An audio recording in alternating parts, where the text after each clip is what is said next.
Então vamos lá, queridos. Hoje, última mensagem da série Nisto Cremos. Amém? Ufa, né? Não é, queridos? Falar de fundamentos da fé cristã é muito importante. Na verdade, eu havia achado que essa seria a penúltima, porque nós iríamos falar seria dons espirituais, né? A importância dos dons. Todavia, nós já falamos a semana passada sobre a importância do ministério cristão, amém? O propósito do ministério cristão. Então, todos os dons, talentos, ou tudo aquilo que envolve o ministério cristão, ele já foi declarado a semana passada. Nós precisamos entender que todos nós estamos aqui para servir. Amém, amados? Agora, vamos falar do, talvez, o fundamento mais essencial. Talvez, de todas as mensagens que nós ministramos, talvez essa seja a mais importante, porque aqui é onde começa todas as coisas, a família. Amém? A família é o lugar onde começa todas as coisas. Tudo que Deus faz, Ele faz no âmbito da família. Tanto que a primeira letra que você encontra na Bíblia, quando começa lá em Gênesis 1:1, a primeira letra das Escrituras é a letra que representa, que tipifica a casa, que significa casa, que é a letra Bet. Então, queridos, tudo com Deus, tudo começa na casa. Tudo com Deus começa na família. Agora, existe um modelo de família. Amém? E é nisto que nós cremos. E nisto, por esta causa, querido, nós vamos sempre estar pregando, militando, né? E guerreando. Se necessário for, nós morreremos pela verdade da família. Então, o tema da nossa mensagem é o modelo de família que serve ao Senhor. Amém? A sua família deve ser um modelo que serve ao Senhor. Amém, queridos? Abra comigo a sua Bíblia, livro de Josué.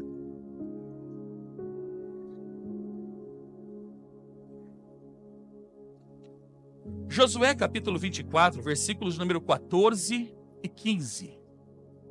Josué 24, 14 e 15.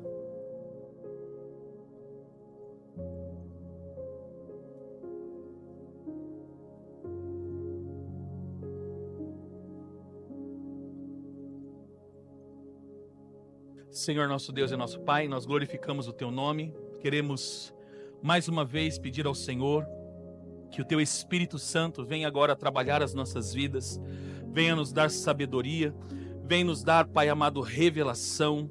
Pai, que nós possamos ter os nossos olhos abertos, nossos corações abertos, nossos corações contritos diante do Senhor, e que a Tua palavra, Senhor, ela venha encontrar um lugar específico dentro de nós, para que essa palavra ela possa se multiplicar e trazer firmeza, Pai amado, para as nossas vidas, para a nossa fé, Pai amado, para o direcionamento para os próximos dias. É o que nós oramos em nome de Jesus. Amém. Amém?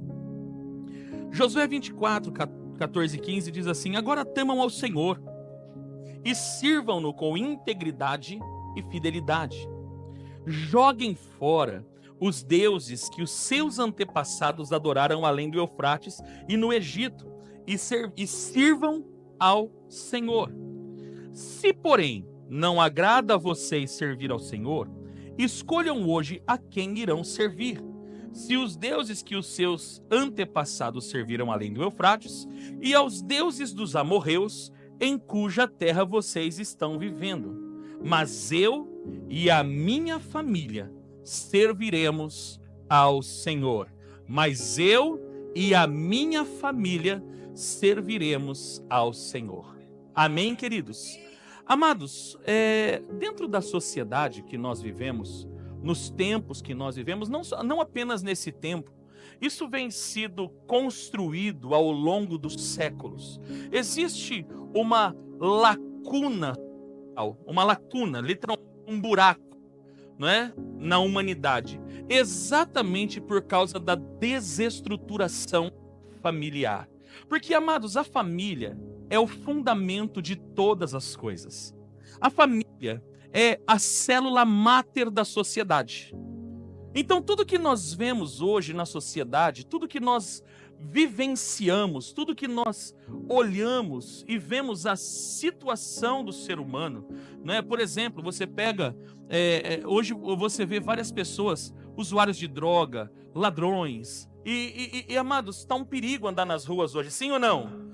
Tudo isso que nós vemos, queridos, só é resultado de uma problemática, a problemática da desestruturação familiar, porque tudo começa na família. Amados, a vida do ser humano deveria começar na família. Muitos de nós viemos de lares, de famílias desestruturadas, por exemplo, e pagamos um alto preço por isso. Fato isso. Isso é um fato. Todos nós pagamos um preço muito alto. Eu não estou dizendo, em cada um desencadeia de uma forma. Em cada um se desencadeia de uma maneira. Então, amados, há uma lacuna social, uma lacuna chamada desestruturação da família. A família, ela vem sendo desconstruída, amados, desde quando Deus a projetou. E o maior inimigo da família é Satanás. Uma das coisas, por exemplo, que Satanás tem trabalhado ao longo dos tempos é retirar a figura masculina, por exemplo, ou reduzir, ou simplesmente anular, aniquilar a figura masculina. A figura do homem, a paternidade. Por quê? Porque o pai, o homem, ele carrega algo chamado sacerdócio. Nós vamos falar sobre o sacerdócio masculino daqui a pouco. O homem carrega o sacerdócio. Então, automaticamente, você anulando o sacerdócio, você anula a bênção de Deus. Porque o sacerdote é o veículo, é o meio legal que Deus abençoa a família. E uma das coisas que Deus abençoou, por exemplo, quando Deus chama Abraão, é: em ti serão benditas todas as famílias da terra. No grego, por exemplo, quando você fala da palavra família, a palavra família vem do grego pater. Pater, que fala de pátria, que fala de pai. Então, tudo começa, queridos, na família. Então, um dos pontos alvos, um dos pontos centrais que o inferno tem trabalhado é anular a figura masculina, a paternidade do homem. Mas não apenas isso. Tem tentado fazer com que a mulher assuma papéis sociais que não lhe pertencem. E com isso tem sido gerado mulheres doentes, mulheres depressivas, mulheres com problemas. Então, amados, você vê um desajuste a partir da célula máter da família, que é o casamento. Então entenda, o casamento é a célula máter da família, e a família é a célula máter da sociedade. Com a desestruturação, com a perda dos princípios do casamento e da família, o que se gerou? Uma sociedade destrutiva. Uma sociedade problemática. Então, por exemplo, os professores que estão na escola, a pastora Miriam às vezes compartilha conosco algumas coisas que ela vive na escola, a Eunice, né, que é diretora de escola. A gente olha, a gente fica pasmo, como que pode? Simples, família. E amados, a família sempre foi o projeto de Deus. Tanto que a igreja, lá em Efésios capítulo 2, vai dizer que nós não somos mais estrangeiros, nós somos concidadãos e membros da família de Deus. Porque a igreja tem que ser família. Igreja não é apenas um amontoado de gente, não. Igreja tem que expressar família. Costumamos dizer que a igreja é uma família de muitas famílias. Amém? Então, queridos, a família sempre foi o projeto de Deus. Por quê? Por causa das próximas gerações. Por causa das próximas gerações. Por exemplo, um homem e uma mulher, quando se casam, ninguém casa para ser feliz, querido. Amado, se casamento fosse para ser feliz, o casal não brigava. Graças a Deus aqui não tem nenhum casal que briga. Graças a Deus. Pastor Fernando, aqui essa igreja, o pastor nunca vai ter problema, pastor. O pastor é líder de casais apenas, entendeu? Aqui não tem casal, mas só nas outras igrejas, aqui não tem. Pastor, então por que se casa? Para cumprir um propósito. Aos solteiros, cadê os solteiros? Dá um glória a Deus.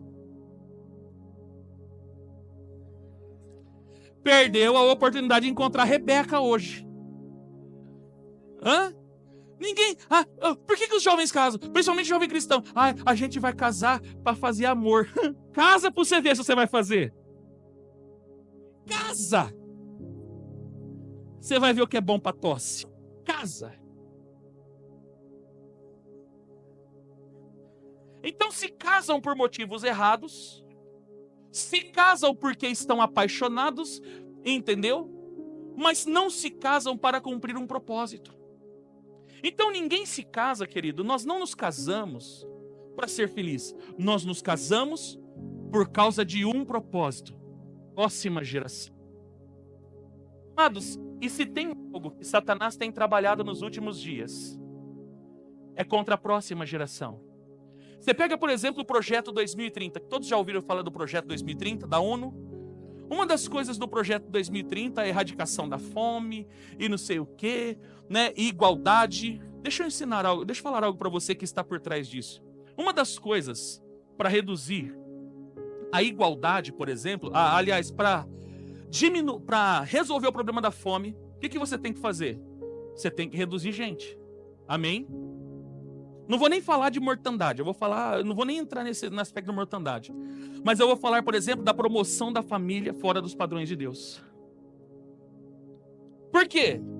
Porque não tem geração, não tem próxima geração.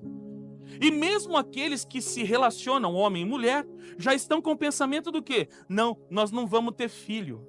Nós vamos adotar pet. Então se torna mãe de pet e pai de pet. Já não se compra mais carrinho para criança, compra carrinho para pet. Vocês já viram isso? Então, olha como tem sido desconstruído. Por que isso, amados? Deixa eu falar para você. Isso tem origem em Gênesis 10 e 11. Isso tem origem na Babilônia. Porque quando Deus criou o homem, Deus quando estabeleceu a família no Éden, Ele deu aquilo que nós chamamos de mandato cultural. E qual foi o mandato cultural de Deus? Cresçam, multipliquem-se e povoem a terra. Amém? Se multipliquem e povoem a terra. Quando o Nimrod lidera a turma que vai construir aquilo que nós conhecemos como Torre de Babel, qual era a intenção de Nimrod? Venham, vamos construir uma cidade para tocar. Muitas vezes a gente pensa que é uma torre alta. Não. Quando ali o texto de Gênesis 11 fala, vamos construir uma cidade que toque o céu, nós vamos mexer, nós vamos afrontar o Criador. O que nós vamos fazer? Ele quer que a gente povoe a terra. Não, nós vamos ficar aqui, todo mundo juntinho. Nós vamos corromper o mandato cultural, nós vamos desobedecer a Deus. Então vamos construir uma cidade onde nós não sejamos espalhados, onde aquilo que é projeto de Deus não aconteça e a gente fica todo mundo aqui. Assim o que vai acontecer? Se acontecer um dia, se acontecer de novo, nós vamos ficar aqui. Nós não vamos morrer. Então, amados, existe um projeto maldito, maligno, contra aquilo que Deus estabeleceu. Porque o projeto de Deus para o casamento, por exemplo, são as próximas gerações. As próximas gerações. Porque a bênção de Deus é passada de pai para filho. De pai para filho. Então, a família, a tua família, é o maior projeto de Deus. Amém? Só quem tem coragem, levante a sua mão e diga, a minha família é o maior projeto de Deus. Então, amados, não existe chamado sem família, não existe ministério sem família, não existe dom sem família, não existe nada sem família. Tudo está no contexto da família. Amém? Tudo está no contexto da família. Agora, amados, existe um padrão de família que foi estabelecido por Deus. Hoje, a modernidade, não vamos nem falar de modernidade, porque a modernidade é do século XIX, estamos no século XXI. E o tempo que nós estamos vivendo agora não é nem pós-modernidade, é pós-verdade. Porque já nem existe mais, querido, uma verdade absoluta. De acordo com a própria sociologia, cada grupo carrega uma parte da verdade, então não existe a verdade absoluta. Mas nós, como cristãos, cremos que a Bíblia é a nossa única regra de fé e prática, amém? E dentro daquilo que Deus estabeleceu um único padrão de família. A sociedade moderna diz que não, porque tudo é família, porque afinal de contas Deus é amor. Calma lá, querido. O amor de Deus não corrompe a justiça de Deus. Eu vou repetir. O amor de Deus não corrompe a justiça de Deus. De acordo com a Bíblia, as Escrituras dizem que Deus exaltou acima de todas as coisas o seu nome e a sua palavra. Então, existe um padrão de família. E eu quero até falar principalmente para os adolescentes que vocês precisam carregar essa verdade. Porque nas escolas está sendo bombardeado. Principalmente as nossas crianças e os nossos adolescentes. Bombardeados dizendo, não, o importante é ser feliz. Amados, o importante não é você ser feliz, o importante é você ser salvo. Você está me entendendo? A felicidade está em você cumprir a palavra de Deus e viver para Deus. Mas hoje, amados, existem vários padrões. Criaram-se vários padrões de família. Famílias, crianças que crescem em lares de pais amaziados, que está errado. Famílias que são fundamentadas em adultério, que são fundamentadas em prostituição, que são fundamentadas na perversão sexual. E esse não é o modelo de Deus, esse não é o padrão de Deus. Então preste bem atenção. Qual é o padrão de família que nós queremos? Porque o tema da mensagem é nisto. E quando falamos nisto cremos, queridos, nós não vamos negociar a verdade das Escrituras. Doa a quem doer. Nós não vamos negociar a verdade para agradar meia dúzia de gente. Não vamos negociar. Então qual é o padrão? O padrão é Gênesis 2, 24.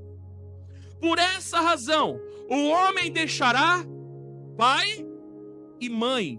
Pai e mãe. Não é pai, mãe, mãe. Ele vai deixar pai e mãe. Então qual é o padrão de família? O marido, a mulher e sua prole. A sociedade mundial, ela subsiste por causa desse padrão. Se não fosse esse padrão, você não estaria aqui. Eu não estaria aqui. Ninguém no mundo estaria aqui. Você está me entendendo, querido? Não adianta a gente se pautar, porque é lindo, porque é bonito. Querido, nós não nos pautamos por aquilo que é lindo e é bonito. Nós não nos pautamos por aquilo que dá certo. Nós pautamos por aquilo que é certo. Amém ou não amém? Aquilo que é certo. Então deixará primeiro o homem, o seu pai e a sua mãe, e se unirá à sua mulher. O homem vai se unir com a sua mulher, e os dois se tornarão uma só carne. Jesus ratifica essa verdade quando ele foi questionado, por exemplo, sobre o divórcio. Em Mateus 19, verso 4 e 6, quando ele respondeu: vocês não leram que no princípio o Criador os fez homem e mulher? Cientificamente não existe outra ordem cromossômica. É X e Y, é homem e mulher. Não tem outro padrão. E disse, por essa razão, o homem deixará o pai e a mãe e se unirá à sua mulher, e os dois se tornarão uma só carne. Assim, eles já não são dois, mas sim uma só carne. Portanto, o que Deus uniu, ninguém separe. Então, se nós vamos falar do padrão de Jesus, porque hoje, por causa das ideologias, nós somos, principalmente nós que somos cristãos, somos taxados de vários nomes por causa dessa verdade. Jesus, ele ratifica isso. Jesus declarou, vai deixar o homem o seu pai e a sua mãe. é o modelo de família, e vai se unir à sua mulher, e eles serão uma só carne. Portanto, já não são dois, mas uma só carne. Esse é o padrão de Deus. Esse é o padrão de Deus. Qual é o padrão de Deus para a família? O que nós cremos, vamos pregar, vamos continuar pregando, não vamos deixar de pregar essa verdade. Padrão de Deus para a família é homem, mulher e sua prole. Homem, mulher e filhos. Homem, mulher e filhos. Homem, mulher e filhos. Ah, pastor, eu não concordo com você. Quando você diz que você não concorda comigo, você não está sendo rebelde comigo, você está sendo rebelde contra o próprio Deus. Porque foi Deus que estabeleceu isso, não fui eu. Não foi a sociedade, não foi a sociedade conservadora que estabeleceu esse padrão. É a palavra, é as escrituras. Então, se você discorda, se você acha, porque o pastor é muito radical, isso não é radicalismo, querido, isso é verdade. Por mais que vivemos num mundo onde não há verdade, nós carregamos a verdade, porque a verdade não é uma doutrina, a verdade não é um gibizinho, a verdade não é uma ideologia, a verdade é uma pessoa. Jesus disse: eu sou o caminho, eu sou a verdade e eu sou a vida. Então acabou. Nós não podemos negociar com essa verdade. Podemos respeitar. Cada um escolhe o que quiser ser. Vocês estão comigo? Ninguém aqui vai sair debatendo, brigando, de jeito nenhum. Cada um escolhe o que quer ser. Só não venha querer colocar texto bíblico onde não tem. Só não venha querer falar que Deus aprova algo que a própria Bíblia reprova. Qualquer outro modelo de família que não seja o homem, a mulher e sua prole, eu vou ser bem categórico.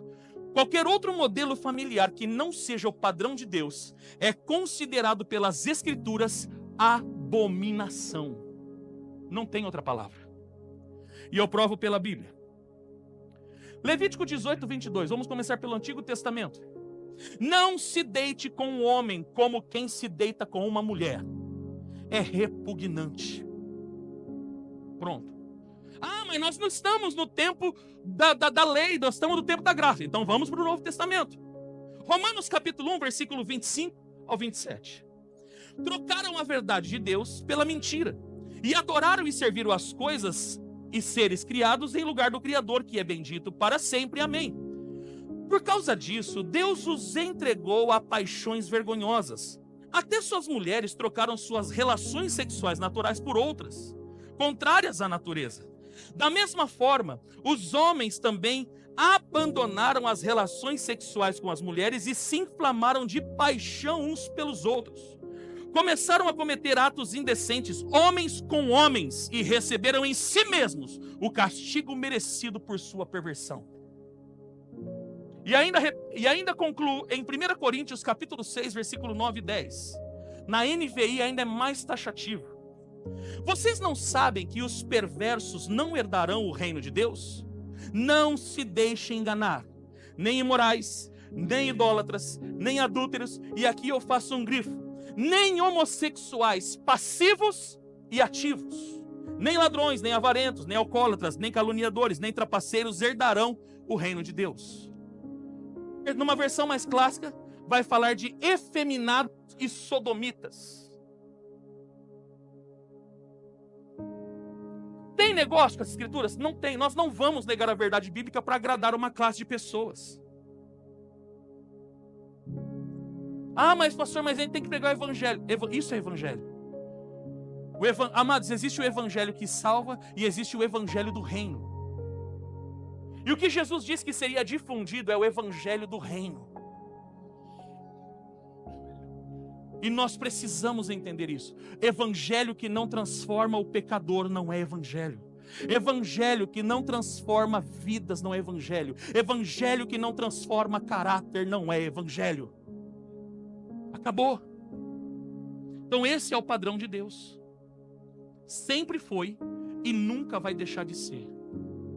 Nunca vai deixar de ser. Amém, querido? É nesse tipo de padrão que nós cremos, nós tratamos esse tipo de família. Há alguns anos atrás, acredito que uns 9, 10 anos atrás, mais ou menos, uma vez chegou um rapaz, acabou o culto.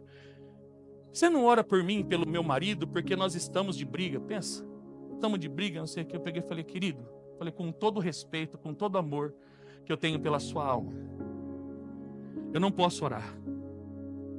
Eu vou orar para que você e ele se arrependam do pecado de vocês, porque esse é o tipo de funcionamento que Deus não aprova. O rapaz ficou nervoso, começou a gritar, esse é homofóbico, esse é homofóbico. O pastor Sebastião teve que pegar ele pro colarinho e colocar ele para fora da igreja. Porque não tem negócio. Não vamos negociar. Não vamos negociar. Então é nisto que nós queremos. Nós queremos nesse tipo, nós queremos nesse padrão de família. É o único padrão familiar. Onde os filhos podem crescer e conhecer a verdade de Deus. Amém, queridos? Ah, pastor, mas eu vim de uma família de homem e mulher e não conhecia a verdade de Deus. Eu entendo que não é culpa sua, é culpa dos seus pais. Que por conta também é culpa dos pais deles, porque também não cumpriram o papel social, não cumpriram o mandato cultural. Amém? Agora vamos lá, queridos. Dito isto, e agora você sabendo disso, aqui nesse texto que nós acabamos de ler, Josué, aqui existe um contexto histórico. E para a gente entender esse contexto histórico, que está em Levítico 18, 24 e 25, Deus ele diz assim, não se contaminem com nenhuma dessas coisas. E aí existe todo um contexto por trás. Porque assim se contaminaram as nações que vou expulsar da presença de vocês. Até a terra ficou contaminada, e eu castiguei a sua iniquidade, e a terra vomitou os seus habitantes. Deus havia chamado Israel para herdar uma terra. A terra que os seus ancestrais, mais especificamente Abraão, havia percorrido, que é conhecida, antes de ser Israel, conhecido como terra de Canaã. Na terra de Canaã, habitavam muitos povos. Você vai ver, talvez você já leu na Bíblia, a terra dos heveus, dos jebuseus, dos girgazeus, e tudo quanto é eus que existia, habitava naquele lugar. Amém? E esses povos, diante de Deus, eram povos idólatras, eram pessoas que tinham diversos tipos de prática, tanto que no contexto, Deus está falando num contexto de família, Deus está falando num contexto de relacionamento, mais especificamente de um relacionamento sexual, que foi estabelecido para o casamento. Fora do casamento, qualquer relação sexual é pecado, é prostituição e leva para o inferno. O casamento foi, o sexo, o ato sexual, ele foi apenas e exclusivamente para ser desfrutado no casamento. Fora do casamento é pecado. Acabou. Então ali Deus está falando, você não vai se deitar com parenta, você não vai se deitar com a mulher do seu pai, nem com tal. E existe um padrão. Porque este padrão era o padrão daqueles que habitavam em Canaã. Eram os povos que habitavam em Canaã. E logicamente, quando Israel começa a conquistar Levítico, por exemplo, eles estavam saindo ainda, eles estavam atravessando o deserto quando Deus ele determina as leis. Em Números você vai ver que ainda eles, por causa da murmuração, eles passam ainda 40 anos no deserto. Então, aqui em Levítico, eles estavam ali chegando na terra prometida, chegando em Canaã. Então Deus já está alertando, lá eu vou expulsar aqueles povos, porque eles contaminaram a terra com todas essas coisas que eu estou falando para vocês não fazerem, porque essas coisas são abominação. Então eu não quero que quando vocês chegarem lá, vocês vivam debaixo desse padrão, porque esse não é o padrão. E Deus estabelece a sua lei. Passado, querido, 40 anos, preste bem atenção, de Levítico até Josué, o texto que nós lemos, passaram-se 40 anos, até um pouco mais de 40 anos. Porque agora Josué, ele vai levar o povo para a terra. Ele vai introduzir o povo na terra e eles começam um tempo de conquista. Conquistam Jericó, conquistam Ai, conquistam Gibeon, Jerusalém, Laquis. Você vai ver todas as conquistas de Josué. E quando chega lá no capítulo 23 e 24, quando eles já haviam conquistado a terra de Canaã, Josué vai dividir as terras pelas tribos de Israel. E divididas as tribos de Israel, Josué convoca as tribos e fala exatamente esse texto que nós lemos. Existem povos entre vocês, existem costumes, existe um outro padrão de cultura entre vocês. Então, diante de vocês existe uma cultura corrompida e existe a palavra. Amém? Vamos falar aqui para nós. Existe uma cultura corrompida e existe a palavra. Cabe cada um de nós tomarmos uma decisão a respeito da cultura que nós vamos viver. Do tipo de cultura que nós vamos estabelecer. Então Josué convoca as tribos e declara: sirvam ao Senhor. Sirvam ao Senhor. No versículo 13, você vai ver aqui, ó, foi assim que dei a vocês uma terra que não cultivaram, em cidades que vocês não construíram. Nela vocês moram e comem de vinhas e olivas que não plantaram. Agora ele diz: agora temam ao Senhor e sirvam-no com integridade e fidelidade. É justo. Então Josué está falando que existem duas culturas. Existe uma cultura corrompida, que é a cultura cananeia, que inclusive, pior que isso, matavam e entregavam os seus filhos a um deus chamado Moloque. Os filhos eram entregues a Moloque, eles eram colocados no fogo, queimados em favor de um deus chamado Moloque. Ou seja, eles queimavam a próxima geração. Eles destruíam a próxima geração. Amados, se existe um padrão de família destrutivo, é a família que destrói a próxima geração. Todas as vezes que uma geração é destruída, Deus tem que levantar uma nova geração. Pega, por exemplo, o livro de Juízes. Passa-se o tempo depois da morte de Josué. A Bíblia diz que Deus teve que levantar uma próxima geração, porque aquela outra geração havia se corrompido. Deus não quer levantar uma nova geração, querido. Deus ele quer a próxima geração. Por isso ele estabeleceu a família, para que a bênção dele fosse estabelecida de geração em geração. Você está comigo, sim ou não? Então Josué apresenta: existe a cultura destrutiva, a cultura dos cananeus, e existe a cultura das escrituras, aquilo que vocês aprenderam durante o tempo que encaminharam no deserto, que ele estabeleceu a lei. Então Josué diz o quê? Joguem fora os deuses que os seus antepassados adoraram além de Eufrates e no Egito, e sirvam ao Senhor. Porque um padrão de já estava sendo seguido por causa do Egito. Passaram 430 anos no Egito. Ganharam a cultura daquele lugar. Quando eu estive no Egito, eu tive a oportunidade, o ano passado, de conhecer o Alto Egito, a região de Luxor. Ali, amados, é muito rico nessa questão histórica, cultural. E aí você vai entender alguns comportamentos do povo de Israel enquanto caminhava no deserto. Não eram porque simplesmente eram maus por causa do pecado, mas era por causa da cultura idólatra que eles trouxeram do Egito.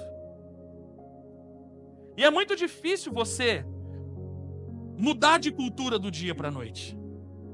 Por isso que existe aquela frase: tirar o povo do Egito é fácil, difícil é tirar o Egito de dentro do povo. Porque é uma cultura. Então lá, por exemplo, existe a arca. Vamos falar da arca. Existe a arca do deus Amon. Eu estive no templo Karnak, em Luxor. E ali é uma cidade praticamente onde tem pelo menos 200 templos de deuses diferentes. Então, por exemplo, no templo Karnak, a primeira coisa que se tinha ali era uma arca. Parece a Arca da Aliança, gente. É impressionante. Com o deus Amon, cabeça de ovelha, corpo de ser humano. Deus Amon ou Amon. Então você percebe que o povo carregava uma cultura. Então é difícil você desconstruir uma cultura. Só que agora eles entraram na terra prometida e Deus agora vai estabelecer a bênção sobre o povo. E essa bênção deveria ser estendida de geração em geração, amém? Então Josué dá um ultimato, uma palavra, vocês têm que escolher. Versículo 15 ele diz: se porém não agrada a vocês servir ao Senhor, escolham hoje a quem irão servir. Se aos deuses que os seus antepassados serviam antes de Eufrates, aqui está falando de Abraão. Terá, pai de Abraão, era idólatra. Terá, pai de Abraão, era idólatra. Abraão é de origem babilônica, a origem de toda a idolatria humana. Toda a idolatria da humanidade começou na Babilônia, Gênesis 10 e 11. Então olha onde Josué está indo. Existe uma cultura dos seus antepassados, porque tudo é passado de pai para filho. Então vocês têm que decidir hoje, ou os deuses dos amorreus, que é a terra de Israel, cuja terra vocês estão habitando agora. Vocês têm que fazer uma escolha. E quando Josué declara, mas eu e a minha família serviremos ao Senhor, aqui ele não está fazendo uma profecia, gente. Muita gente olha para esse texto e pensa, não, isso aqui é uma profecia. Isso aqui é uma decisão, não é uma profecia. Josué não podia decidir pelo povo. Amados, deixa eu falar algo para você. Deus não pode decidir as coisas por você. Deus, ele não decide, ele te dá conselhos. Por isso a palavra lei na Bíblia, a palavra Torá, dentro das definições de Torá é conselho. Amém, queridos? Você é um ser exclusivo, você possui livre agência, você pode escolher o caminho que você quer viver. Você tem a liberdade de tomar as suas próprias decisões. Agora precisa ver onde as suas decisões estão fundamentadas, pautadas. Aqui no texto de Josué, ele está colocando dois tipos de cultura, padrões culturais. Existe uma cultura idólatra, destrutiva, tanto dos seus antepassados como do povo da terra que vocês estão habitando agora. E existe a cultura de Deus, estabelecida no Torá, que Moisés escreveu para vocês. Agora vocês têm que escolher hoje. Vocês têm que tomar uma decisão hoje. Qual é o tipo de cultura que vocês vão adotar para a família de vocês? Se é a cultura dos antepassados ou da terra, ou do povo da terra que vocês estão morando, ou a cultura do Senhor. Eu decido pela minha família. Eu já decidi pela minha família. Eu e minha família serviremos ao Senhor. Então, amados, esse serviremos ao Senhor tem que ser uma decisão sua. Você tem que tomar a decisão. Não é Deus que decide por você. Crê no Senhor Jesus e será salvo tu e tua casa. Ótimo. Só que nesse texto em Romanos, quando Paulo está na sua segunda viagem missionária, apanha que nem gente grande. E a Bíblia diz, perto da meia-noite, Paulo e Silas cantavam, davam louvores e tal. O carcereiro, por causa daquilo, queria se matar. Paulo, não te faça mal nenhum, nós estamos aqui. A Bíblia fala que aquele homem se converte e leva Paulo e Silas para a sua casa. Por quê? Uma das perguntas desse homem foi o quê? O que eu preciso fazer para ser salvo? Qual que foi a declaração de Paulo? Crê no Senhor Jesus e será salvo você e sua casa. A primeira coisa que ele foi levar Paulo para dentro da casa. Paulo pregou o evangelho para a família toda. Amados, o evangelho não é só para você, o evangelho é para a tua família. O evangelho é para a tua casa. A salvação é individual. Eu sei que a salvação é individual, mas se você não prega o evangelho para os seus, se você não ensina o evangelho para os seus filhos, você está lançando os seus filhos no inferno. Porque não ensinou o evangelho para eles. Você está me entendendo, querido? Diz que toda a casa do carcereiro foi batizada naquele dia e se converteu. Mas por quê? Porque ele decidiu levar o evangelho para sua casa. Amados, a gente leva tanta porcaria para dentro de casa. e não levamos o evangelho. Aí dá um grosope na família. Aí o que a gente faz? A gente quer que o pastor vai lá orar para resolver os problemas. Qual é o padrão cultural que você está levando para dentro da sua casa? Qual é o modelo de família vocês... Qual é o modelo de casamento vocês que são casados estão construindo? Vocês que são solteiros e estão namorando, ou vão namorar, ou vão construir família, qual é o padrão de família que vocês vão construir? Porque isso é uma decisão. Tanto o carcereiro como o Josué não estão trazendo profecia. Eles estão tomando uma decisão. Então quer dizer que para eu ser salvo tem que crer eu e a minha casa? Eu não vou segurar o evangelho para mim, eu vou levar o evangelho para dentro da minha casa. Alô? Se você quer que a sua casa seja salva, leve o evangelho para dentro da sua casa, querido. Como assim, pastor? Que o evangelho seja o padrão de vida da sua família. Crê no Senhor Jesus e será salvo tu e a tua casa. Isso é uma decisão. Aí o que acontece? Eu quero ser salvo individualmente, então eu vou ser salvo. Mas eu saio daqui, chego em casa e a cultura de casa não é a cultura do evangelho, não é a cultura do reino. É a cultura mundana, é a cultura destrutiva. É a cultura do xingamento, é a cultura das palavras de baixo calão. É a cultura da jogatina. É a cultura do amor ao dinheiro. Tudo o que os amorreus praticavam. Então, amados, você tem dois modelos de cultura. Está diante de todos nós. Eu quero contemporaneizar, contextualizar este texto de Josué e dizer para vocês, existem dois tipos de cultura. Existe a cultura destrutiva, a cultura babilônica, ou cultura grega. Uma cultura destrutiva. Uma cultura egocêntrica. Uma cultura hedonista. O que é hedonismo, pastor? A busca pelo prazer.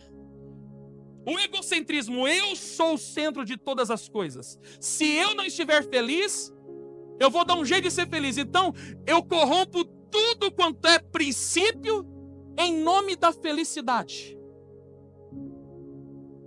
Esse é o padrão destrutivo desta era. Então, diante de vocês, filhos queridos, amados, membros da família de Deus, corpo de Cristo, diante de todos nós existe dois padrões culturais. Você tem a cultura destrutiva, babilônica, grega, e você tem o padrão do reino, que é estabelecido pelas escrituras sagradas. A pergunta que eu faço é: Josué tomou a decisão pela família dele, e você já tomou a decisão por sua família? Qual é a cultura que você vai levar para dentro da tua casa?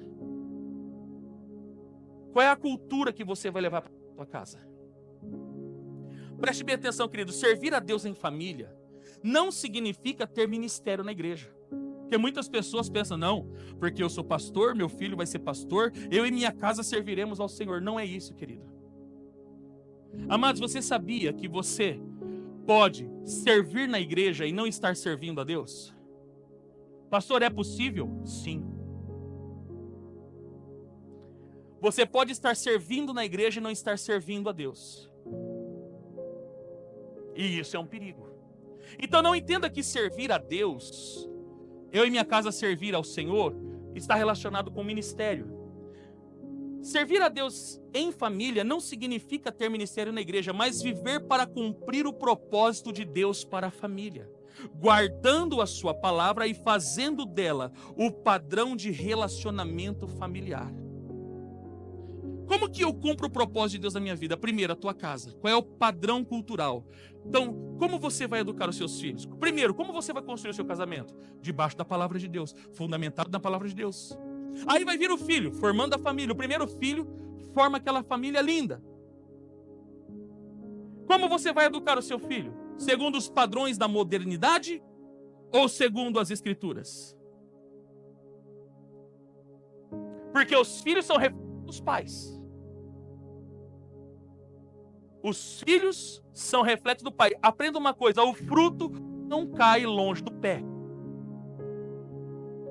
Não adianta falar, a escultura deu errada, a culpa da pedra. Não, querida, a culpa é do escultor.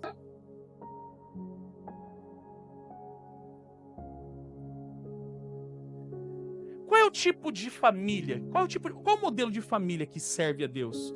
Que Josué está falando? Nós precisamos entender aqui, querido, eu escolhi 4 pontos que apresentam o modelo de família que verdadeiramente serve a Deus. Amém? Amém ou não amém?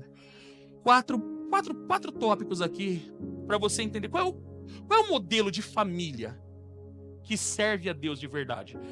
Primeiro, a família cujo casamento é alicerçado nos padrões da palavra de Deus.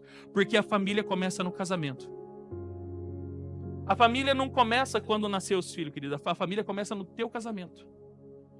Se você não viver as escrituras no seu casamento, querido, você não vai viver na criação dos filhos. E aí o seu filho vai crescer e o padrão dele não vai ser a cultura do reino. O que vai acontecer? Ele vai se casar e vai corromper. E aí vai corromper o neto e vai corromper o bisneto. E aí, quanto mais isso acontece, mais a sociedade é destruída. Efésios capítulo 5, versículo 22 ao 29, diz assim: mulheres, sujeite-se cada uma ao seu marido, como ao Senhor, pois o marido é o cabeça da mulher. Preste bem atenção, porque nós vamos falar hoje sobre sacerdócio. Aqui eu quero entrar no tema sacerdócio para você entender. Eu vou ler de novo, eu quero que você preste atenção no que você está lendo, e você vai entender a maneira como eu vou explicar para ficar fácil para você. Mulheres, sujeite-se cada uma ao seu marido como ao Senhor, pois o marido é a cabeça da mulher, como também Cristo é o cabeça da igreja, que é o seu corpo, da qual ele é o Salvador. Assim como a igreja está sujeita a Cristo, também as mulheres estejam em tudo sujeitas aos seus maridos. Maridos, ame cada um a sua mulher, assim como Cristo amou a igreja e entregou-se por ela para santificá-la, tendo purificado pelo lavar da água mediante a palavra, e para apresentá-la a si mesmo como igreja gloriosa, sem mancha nem ruga ou coisa semelhante, mas santa e inculpável. Da mesma forma, os maridos devem amar cada um a sua mulher como o seu próprio corpo. Quem ama sua mulher, ama a si mesmo. Além do mais, ninguém jamais odiou seu próprio corpo. Antes, a alimenta e dele cuida, como também Cristo faz com a igreja. Amados, o que Paulo está falando aqui? Ele está diminuindo a mulher, dizendo que a mulher tem que ser capacha do marido, que submissão é a mulher, o santo chega, tem que estender o tapete vermelho para ele, salve, salve, o rei chegou. O que Paulo está explicando aqui, querido? Paulo está explicando a dinâmica do sacerdócio. Vem aqui, pastor Fernando e pastora Miriam. Eu vou explicar para vocês a dinâmica do sacerdócio, você vai entender. E aqui está o problema de muitas famílias: a ausência do sacerdócio. Os nossos pastores de casais. Fica aqui, filhos. Fica aqui na frente. Aqui nós temos isso. Aqui nós temos o marido.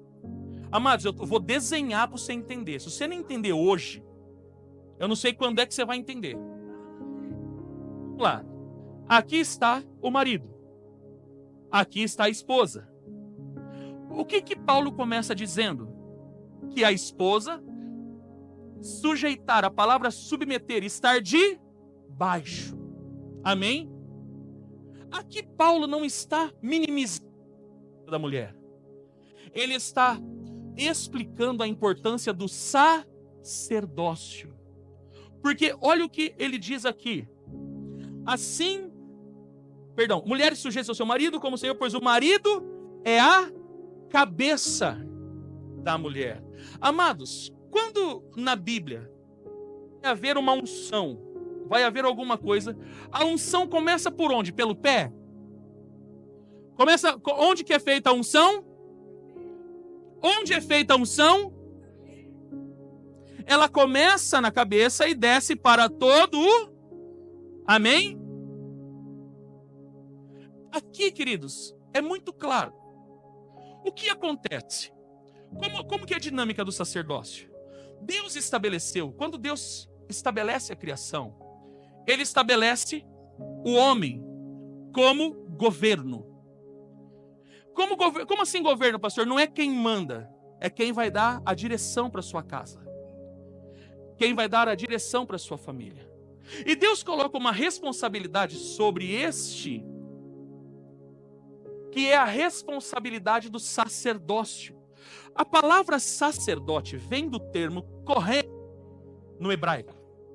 E kohen significa mediador. O que significa sacerdote biblicamente? Mediador. Aquele que está no meio. Aquele que faz a ponte. Você está entendendo ou não?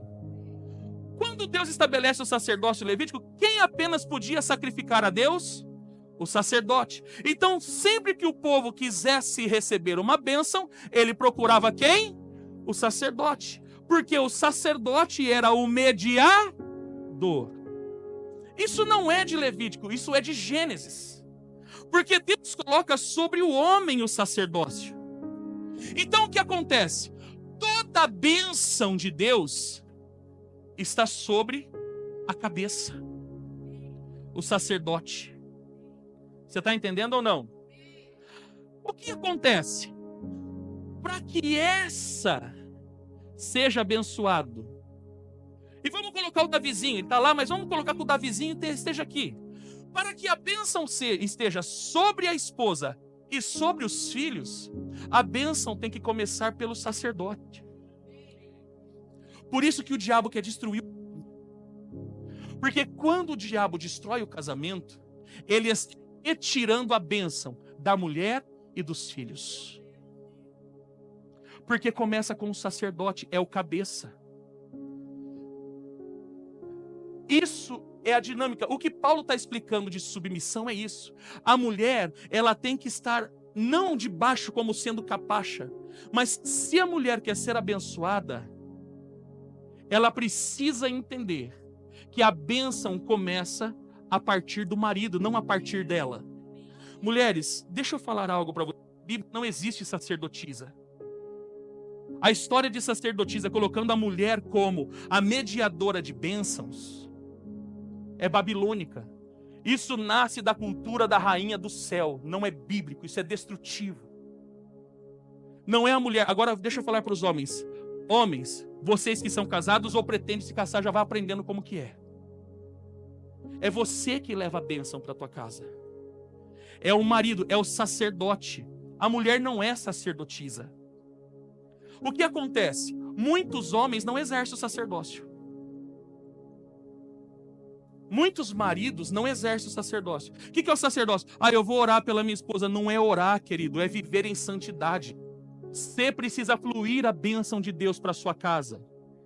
Não adianta nada, muitos oram, eu vou orar pela minha esposinha, vai lá, eu te benzo, te curo.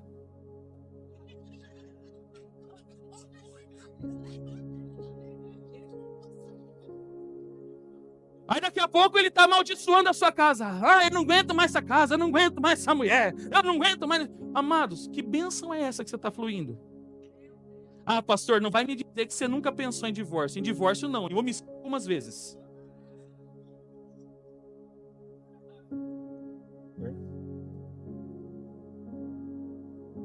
Então tem muitos homens que não exercem. Sabe por que muitas famílias cristãs, eu vou falar, pastor Fernando e pastor Amir, eu vou falar da família, famílias do nosso, não estou falando aqui de dentro, que eu pelo menos não estou sabendo de nada. Não sei o que vocês estão sabendo. Mas muitas famílias dentro de igreja estão vivendo um modelo de família destrutivo, sabe por quê? Porque a mulher é obrigada a fazer o que você, homem, não faz. Porque você é um preguiçoso. Porque você veio da cultura que você tinha que ficar na barra da saia de mamãe. Então agora você se desagarrou da saia de mamãe e se apegou da sarra da onça. Eu saí da saia da mamãe, agora eu vou me colocar debaixo da saia da mulher. Amados, o seu lugar não é debaixo da saia dela, você tem que ser o cabeça, você tem que assumir o sacerdócio. Sabe por quê? Você só vai ter uma esposa abençoada se você for uma bênção. Deus não falou para Abraão: Abraão, você carrega a bênção. Não. Deus falou para Abraão: sê tu uma bênção. Olha para algum homem perto de você. Tem algum homem perto de você aí? Olha para o homem que está perto de você e fala para ele assim: seja você uma bênção. Amém? Vocês entenderam, querido? Ficou desenhado para vocês? Então, agora escute. Escute. Por que o diabo quer destruir a figura paterna? Porque o homem carrega o sacerdócio. O homem carrega o profético.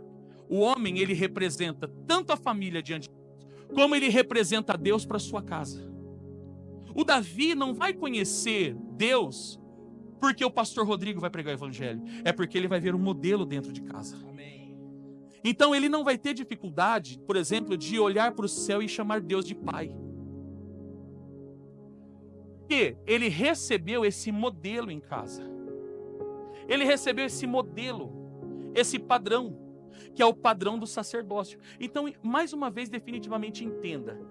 Se você, homem, ou você que um dia pretende formar família e se casar, preste atenção. Se você não for sacerdote, você está roubando as bênçãos de Deus da sua esposa. Porque você é responsável por ela ser abençoada. Pastor, Deus não pode a partir da mulher por misericórdia. Mas as meninas aqui, mulheres, por exemplo, que têm que fazer o papel de pai e mãe, não é mais difícil? É ou não é? Não é mais complicado?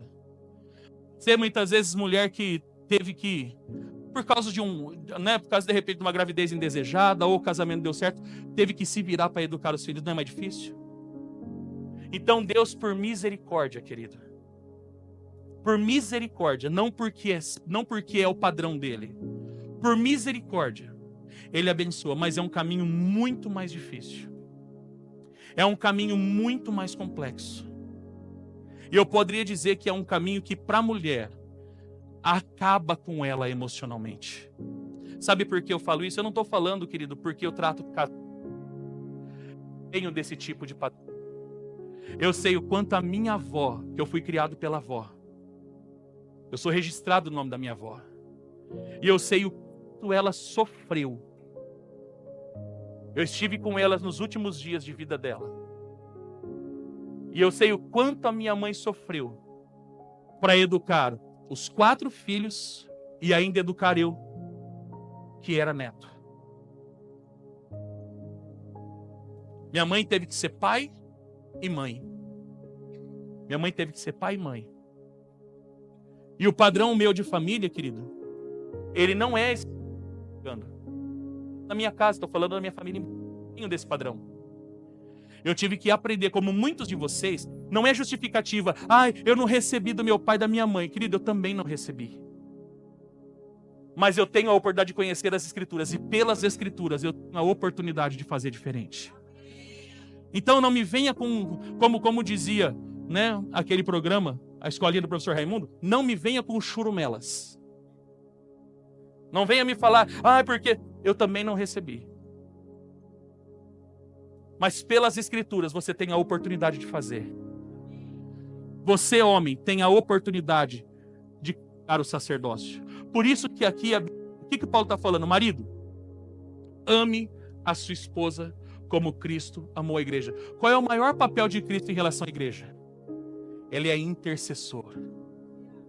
Ele é o nosso intercessor. Ele intercede por nós.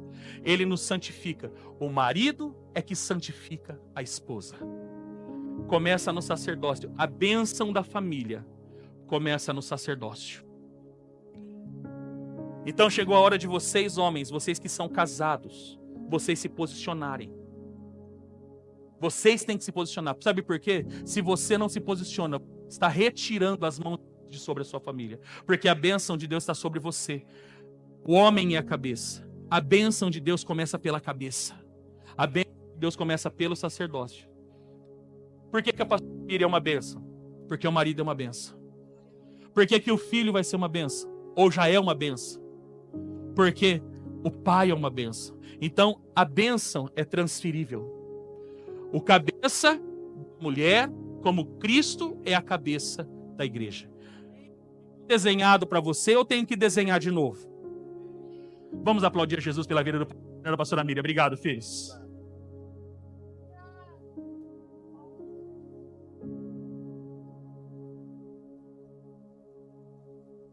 Então, qual é o modelo? Qual é o modelo de família que serve a Deus? Primeiro, é a família cujo casamento é alicerçado nesse padrão. Os homens precisam retornar ao sacerdócio. Os homens casados, levante a mão bem alto. Pode levantar com força. Jesus não vai recolher você, não. Pode levantar. Fala assim, eu preciso. Diga com mais força que você pode mais. Diga, eu preciso assumir o sacerdócio da minha casa. Entendeu? Agora, sabe o que acontece? Quando o marido não assume o sacerdócio, a família toda acaba sendo destruída. Mas eu não vou entrar em detalhes, querida, porque eu preciso andar para frente. Segundo tópico. Qual é o modelo de família que serve o Senhor? A família cujos filhos são educados, instruídos e disciplinados segundo a palavra de Deus. Amém, queridos? Não é segundo o padrão, não é segundo, querido, as suas emoções. O que eu mais escuto nesse tempo, querido, é: ai, eu não tive, como eu passei por tanta coisa, meu filho não vai passar. Ótimo, querido. Se você tem a oportunidade de seu filho não passar privações, maravilhoso. Mas não retire dele a disciplina. Não retire dele a educação. Não retire dele a admoestação. Filhos precisam de limites. Deuteronômio capítulo 6, versículos 6 e 7 diz: que todas essas palavras que hoje lhe ordeno estejam em seu coração. Ensine-as com persistência aos seus filhos. Converse sobre elas quando estiver sentado em casa, quando estiver andando pelo caminho, quando se deitar e quando se levantar. É função dos pais, não é função da igreja, não é função da escola. Ai, não aguento mais essa criança, vou mandar ela para a escola. Professor não substitui pai e mãe. Ô, glória, é isso mesmo.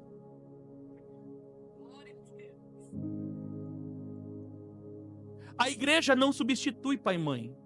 O papel da igreja no ensino bíblico, na instrução bíblica, querido, é apenas apoio.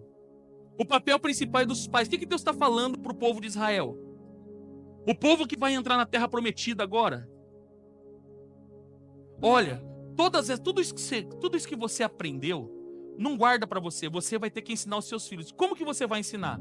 Quando você estiver sentado à mesa, fale da palavra para os seus filhos. Quando você estiver andando pelo caminho, fale da palavra para os seus filhos. Quando você estiver se deitando, fale da palavra para os seus filhos. Ensine a palavra para os seus filhos.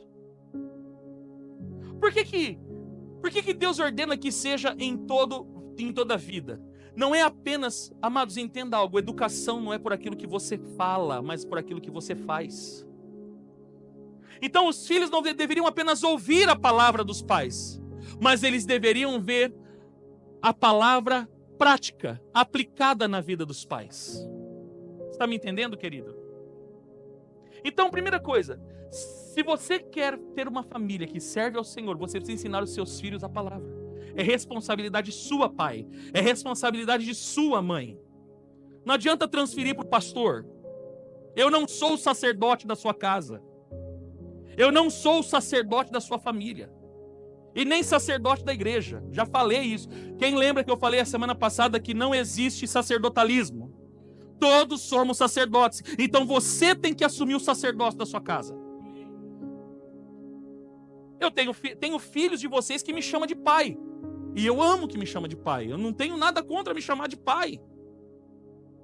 Mas a minha preocupação é quando os filhos olham para mim como paternidade espiritual deles, sendo que você tem que ser o pai espiritual dos seus filhos. Quando você tem que exercer o papel de paternidade dos seus filhos. Então, queridos, se você quer uma família que serve ao Senhor, ensine as escrituras para eles. Mas não para por aí. Provérbios 22:6. Instrua a criança segundo os objetivos que você tem para ela. E mesmo com o passar dos anos, não se desviará. Qual é o objetivo que você tem para os seus filhos? Eu particularmente, eu sempre falei para o Miguel. Eu nunca decidi qual a profissão que o Miguel queria ter. Tem pais que exigem, não, eu quero que você seja isso. Não, eu quero que o meu filho seja o que Deus determinou para que ele seja. E o Miguel, desde os 12, 13 anos, ele fala, eu vou ser professor. E eu nunca frustrei ele.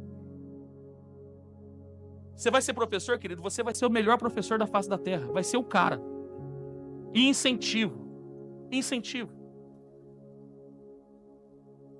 Só que eu sempre falei para ele, antes de você ser profissional, antes de você ser isso, você precisa aprender a amar a Deus. Então eu sempre ensinei o meu filho a amar a Deus. E ama. Pensa num cara que é apaixonado por Jesus. Um cara que escuta a música cristã o dia inteiro.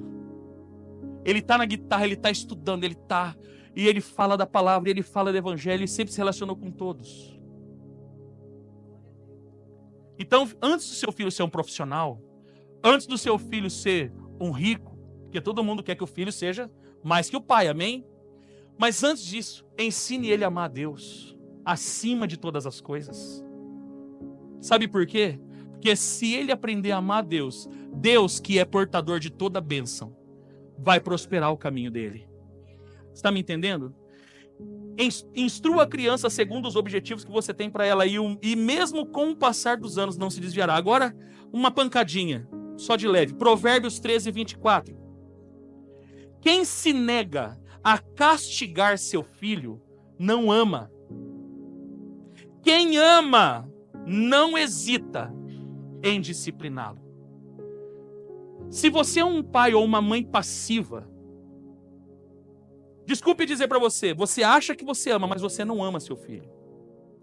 Você tá ensinando um péssimo modelo para ele. Ensinando para ele que não há limites, ensinando para ele que ele pode tudo. Ensinando para ele que ele é o alecrim dourado, que o mundo gira em torno dele. Queridos, filho precisa ser corrigido. Filho precisa de disciplina. Dá um fato para vocês.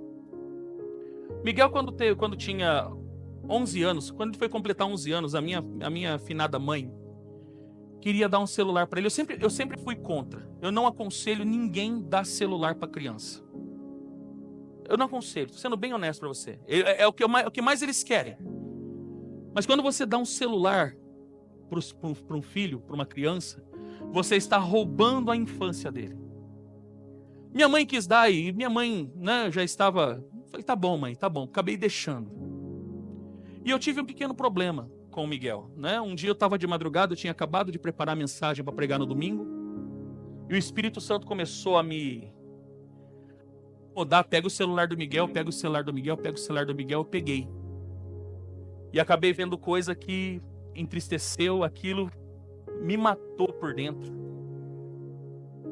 Nós fomos para a igreja, não falei nada de manhã. Chegamos em casa, sentamos no sofá com muito amor, com muita paciência. Conversei com ele. Falei, você entende agora por que o pai não quer que você tenha celular? Falei para ele, você compreende agora? E ele, chorando, ele falou, pai, hoje eu entendo. Eu falei, eu não vou te dar disciplina, eu quero que parta de você. Ele pegou o celular dele, entregou na minha mão. Eu desliguei o celular, arranquei o chip. E o Miguel ficou sem celular por 2 anos. Não por disciplina, mas porque ele não tinha condições de ter celular. Ele não tinha emocional para aquilo. E eu falei com ele, eu falei, quando o pai entender que você está pronto para ter um celular, o pai vai te dar um celular. Você topa? Ele, eu topo, pai. Queridos, pensa como foi difícil para mim, quando nos finais de culto, todas as crianças da igreja tinham celular, menos o meu filho.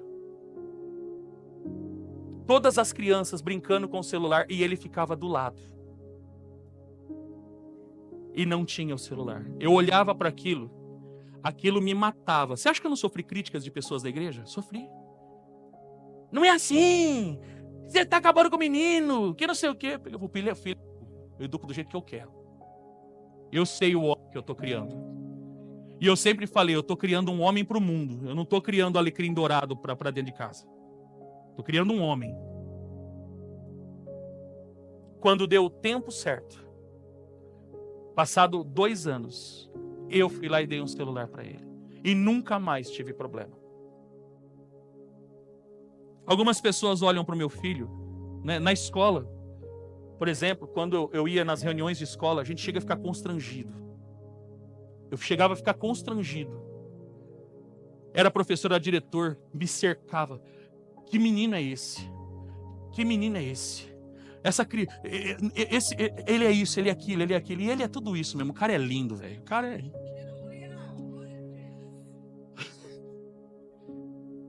Nossa, você viu? Até piscou a lâmpada agora. O que nós fizemos com ele? Nada. Só ensinamos para ele a palavra. Não só ensinando em palavra, mas em comportamento. Todas as coisas que nós sofremos como igreja, o Miguel viu tudo.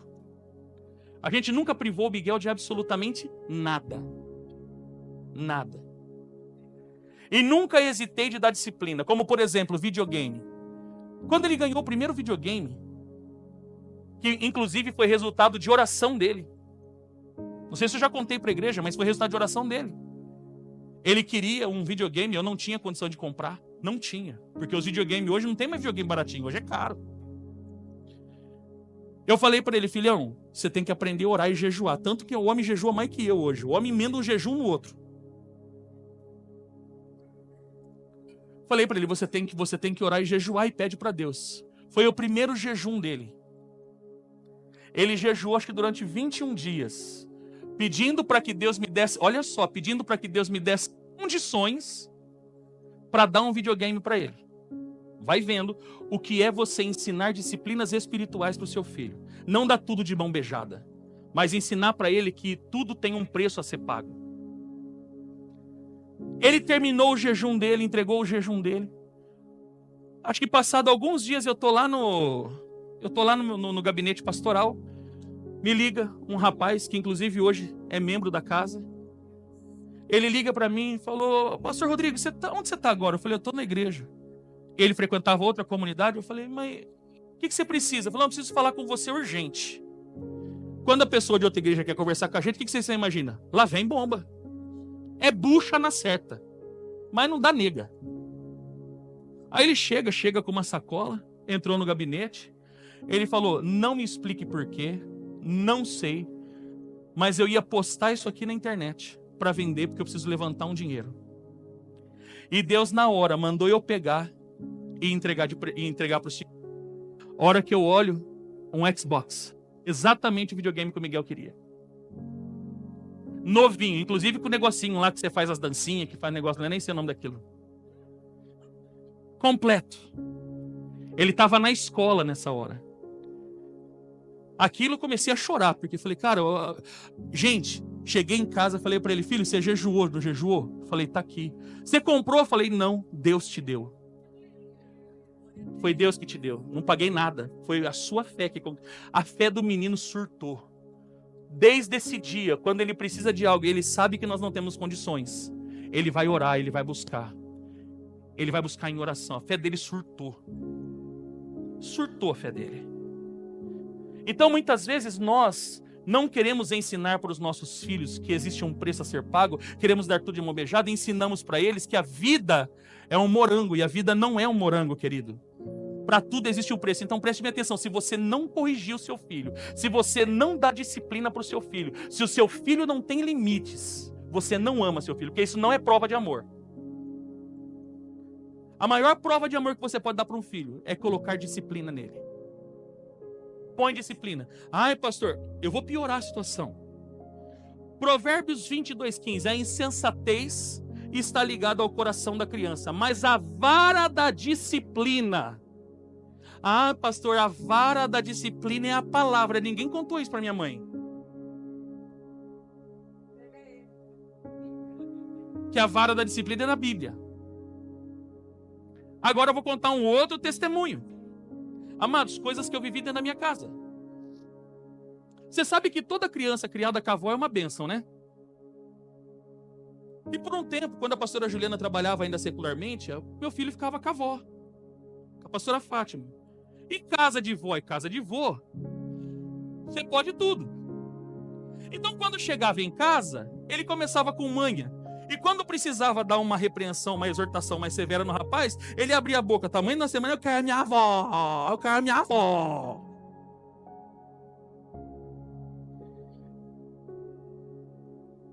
Aí o que acontece? Começou bastante conflito em casa. Começou conflito. E aí, não adianta, querido, ficar dando tapa, por quê? Com a mesma mão você dá tapa, com a mesma mão você dá carinho. Ah, mas pega a chinela. Mas chinela foi feita para você calçar no pé, não para bater na criança.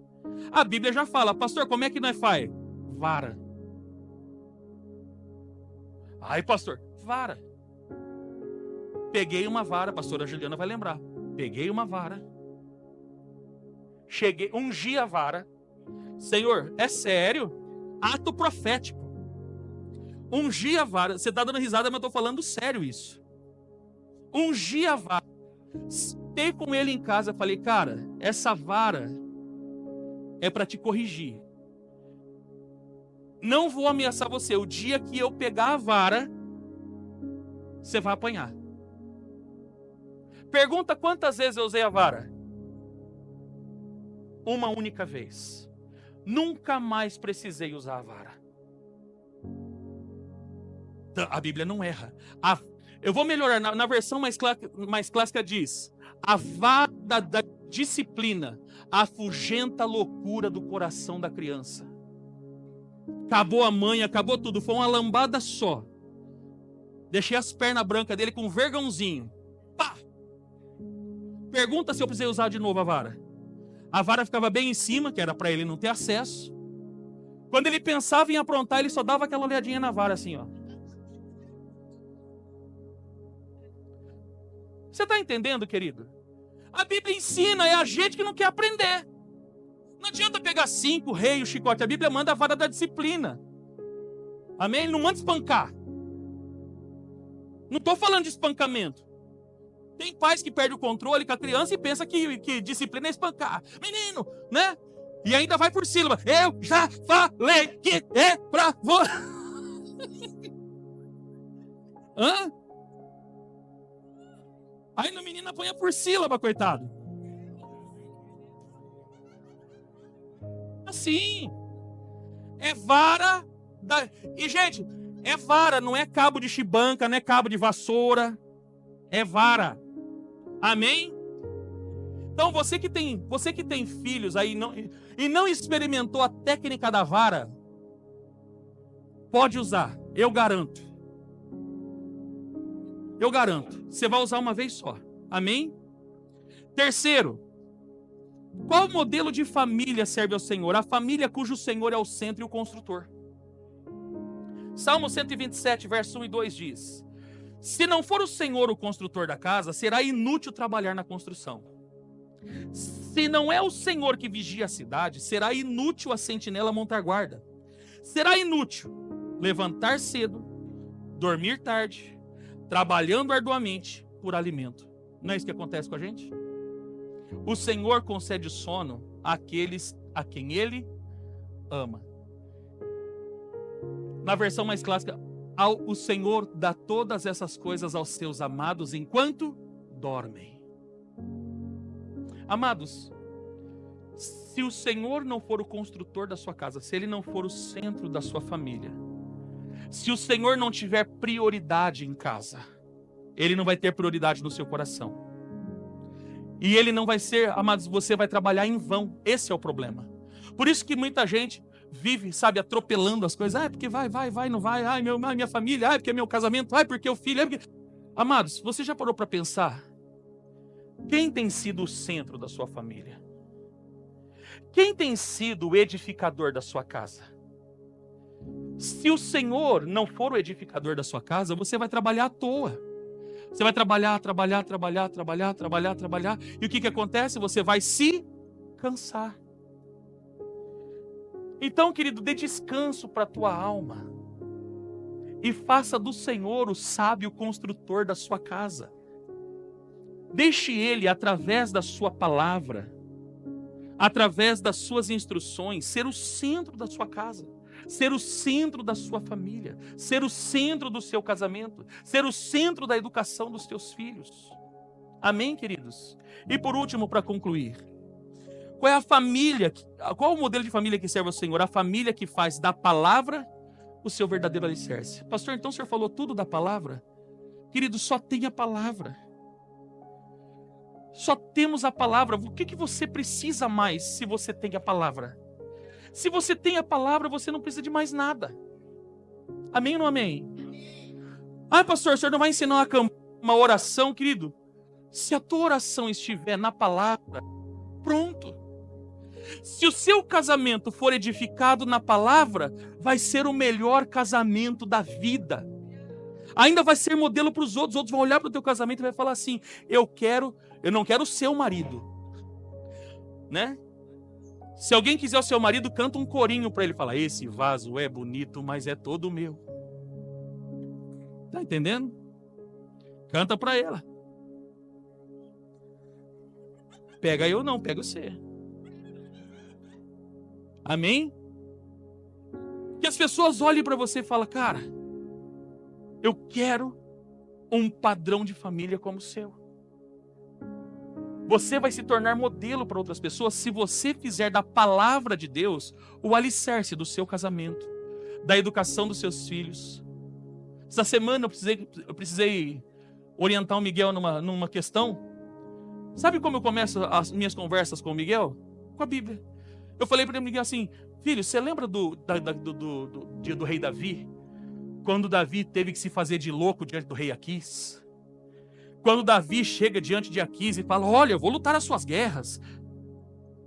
Aquis foi estrategista para explicar para ele que, infelizmente, nesse mundão, amados, o Miguel tem um coração tão puro que ele não vê maldade nas coisas. E agora ele está naquela fase de procurar emprego, de fazer entrevista. E eu precisei orientar ele. Como que eu começo a orientação normalmente quando eu tenho que orientar o meu filho? Como oriento qualquer um de vocês. Todos vocês que um dia sentaram à minha mesa para poder receber orientação, vocês são prova. Tudo para mim começa com a palavra. Nenhuma conversa começa fora da palavra. Toda conversa começa com a palavra. Falei: você lembra, filho? Ele: eu lembro, pai. Falei: então, às vezes você vai ter que ser mais esperto que os outros. Como o Davi foi mais esperto que Aquis. Como o Davi teve que usar de esperteza, porque infelizmente o mundo não é para brincadeira. Amados, fala a verdade, o mundo tá para brincadeira? Eu falei para ele: você não precisa mentir, você não precisa se corromper, mas você precisa... Aí a pastora Juliana já entrou. A Bíblia também fala: seja manso como a pomba, mas prudente como a serpente. Opa! Então, querido, se você fizer da palavra de Deus o seu alicerce, o seu casamento vai ser o melhor casamento da vida. Meninas, o seu marido vai ser maridaço. Maridos, a sua esposa vai ser aquela que fala lá em Provérbios, a mulher virtuosa. Mas não dá errado, gente. Os teus, amados, ter filho vai ser tão bom que você vai querer mais uns 4.